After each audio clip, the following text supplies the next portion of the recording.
lógico. Primeiro, uma visão geral do que é o tarso. Depois, vamos desmontá-lo, peça por peça, e olhar para os ossos e ligamentos. A seguir, vamos entrar na cabeça de um veterinário para ver como é que se descobre o problema.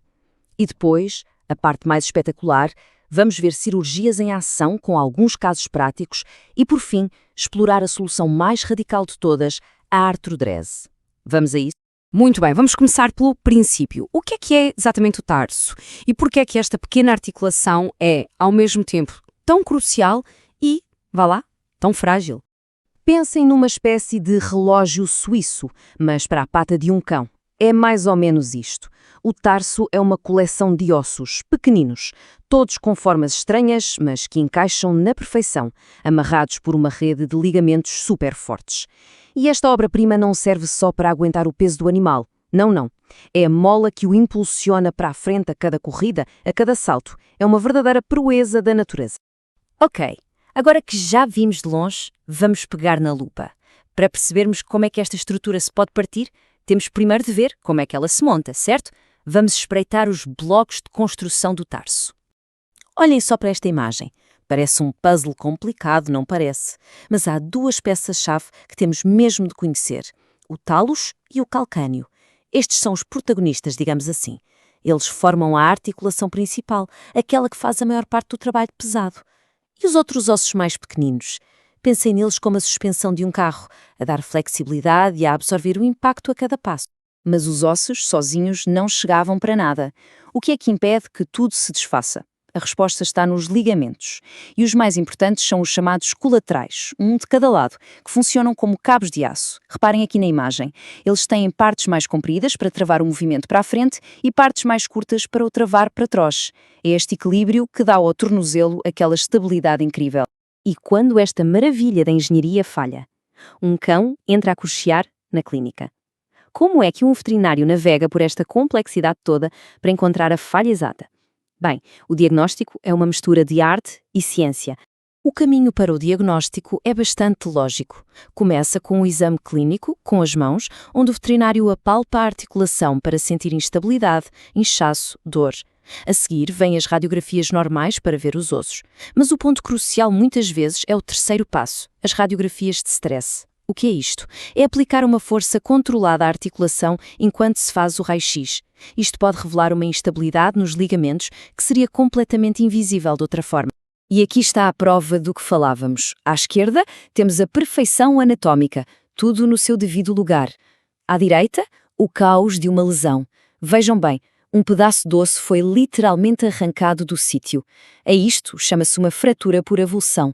E é esta imagem que diz ao veterinário: ok, o problema está aqui. Diagnóstico feito. E agora, a parte difícil. Como é que se reconstrói o que se partiu? Vamos ver a mágia da ortopedia em ação. Vamos analisar dois casos muito diferentes e as suas soluções que são absolutamente brilhantes. O nosso primeiro caso foca-se nos tecidos moles, mais especificamente naqueles cabos de aço de que falamos, os ligamentos que mantêm a articulação estável. Este é o nosso primeiro paciente. O problema? Um ligamento colateral rompido. Às vezes, o ligamento simplesmente rasga-se.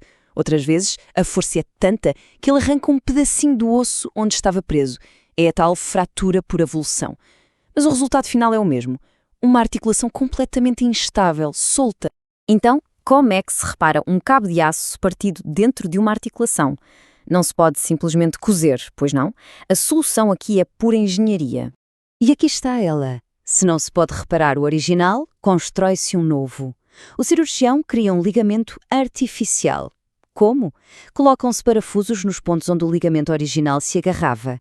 Depois passa-se um fio de sutura super resistente, entre eles normalmente em forma de 8. E o resultado? Uma nova estrutura que imita na perfeição o trabalho do ligamento que se perdeu. É brilhante, simples assim. Muito bem, vamos deixar os tecidos moles e passar para os duros. O nosso segundo caso é sobre ossos partidos. E atenção, não é uma fratura qualquer. Esta é provavelmente uma das piores fraturas que podem acontecer no tarso. A tuberosidade calcânea é onde se prende o tendão mais forte da perna, o equivalente ao nosso tendão de Aquiles. Imaginem a força que está sempre a ser exercida ali. Quando aquele osso parte, o tendão, que está sempre em tensão, puxa o fragmento para longe do resto do osso. Sem cirurgia, estes dois pedaços nunca mais se iriam tocar. A solução para este problema é um autêntico golpe de gênio da biomecânica. Chama-se a banda de tensão. Primeiro, inserem-se 2 pinos para alinhar a fratura.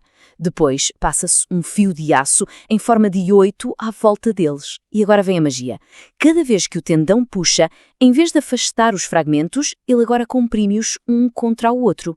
Ou seja, a força que estava a causar o problema passa a ser a força que promove a cura. É absolutamente genial.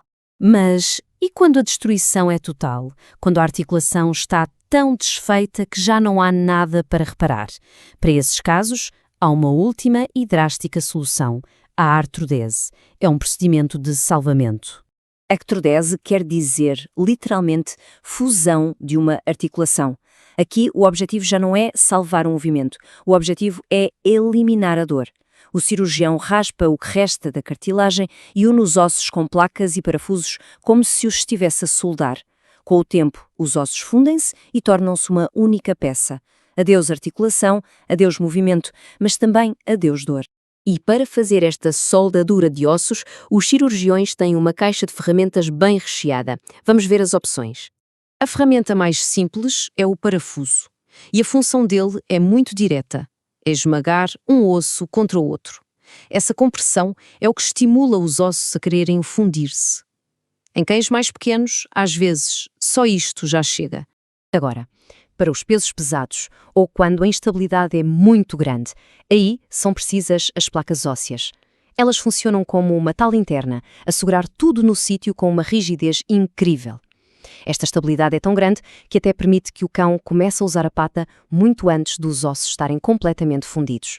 E por último, o fixador externo. Olha, isto parece algo saído de um filme de ficção científica, mas tem um propósito muito importante. Usa-se quando há feridas abertas ou a pele está muito danificada e não se quer arriscar uma infecção ao colocar uma placa lá dentro. Basicamente, uns pinos atravessam o osso e ligam-se a esta armação por fora. A estabilidade vem de fora, mantendo a zona da lesão limpa e segura. E no final, tudo se resume a esta pergunta, não é? Quando é que sacrificar o movimento é o melhor caminho para a recuperação? A artrodese é isso mesmo, é a troca de uma articulação funcional por uma estrutura estável e, o mais importante, sem dor. Para um cão que vive agonia constante, a resposta é quase sempre um sim retumbante. E é a prova de que, por vezes, a melhor forma de recuperar não é tentar reconstruir o que se perdeu, mas sim construir algo novo e funcional no seu lugar.